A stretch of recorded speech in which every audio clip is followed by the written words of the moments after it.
probably seen it on TV or in a movie. A suspect is being interrogated about some crime and everybody knows he did it, but he won't confess. So an old man in glasses and a lab coat comes in with a syringe full of bright orange stuff and he pokes it in there and the guy starts spilling the beans on everything from the crime all the way to that weird dream he had about his mom in high school. They usually refer to this drug by a nice sciencey sounding name, sodium pentothal. And the crazy thing is, sodium pentothal is real. It's actually the brand name for sodium thiopental, and it really has been used as a so-called truth drug. Sodium thiopental was invented in 1936 by two chemists in Ohio who were trying to come up with a new painkiller. They were disappointed to find that the drug wasn't at all effective at killing pain unless it was given in really high doses, at which point it just knocked out the patient entirely. Today the drug is still used as a quick knockout drug, like in the first stage of general anesthesia, and even in lethal injections. But it's got another use. The chemist noticed that in smaller doses sodium thiopental seemed to relax people.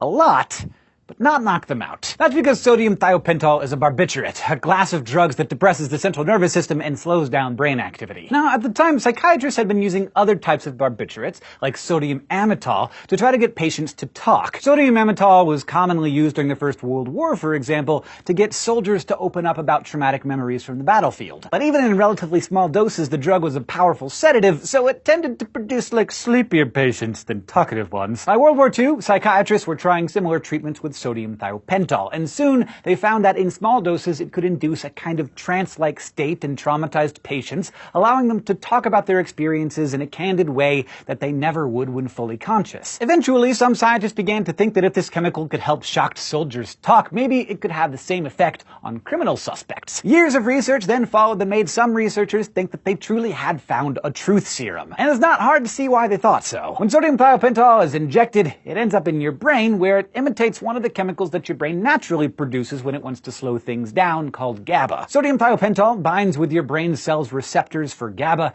and then just sits there. This keeps those cells from passing on signals which, when spread out over millions of neurons, has the effect of reducing higher brain function. This can help dial down the agitated states which come from fear and anxiety, but it also makes it really hard for the brain to carry out complex thought processes. Like, for example, deciding which questions to answer and making up lies. So for a while, scientists figured that once you've lost the brain functions you need to tell lies, all you could do was tell the truth. But the real world isn't Hogwarts, and sodium thiopental isn't fair to serum. Forcing someone to tell the truth is not as simple as flipping a switch. The problem with sodium thiopental is that by reducing people's ability to think complexly, it just makes them talk a lot about anything. In the 1950s, a forensic psychiatrist named John MacDonald reported that people under the influence of these drugs were extremely suggestible and would say anything that they thought their interrogators wanted to hear, sometimes even confessing to crimes they hadn't committed. At the same time, MacDonald and others found that the drug still couldn't make unwilling subjects talk about the things they didn't want to, and people who truly believed their lies, like people with serious personality disorders, would just keep lying, no matter how much sodium pentothal they were given. Today, chemists and psychiatrists and cops will all tell you that these stories you've heard about truth serum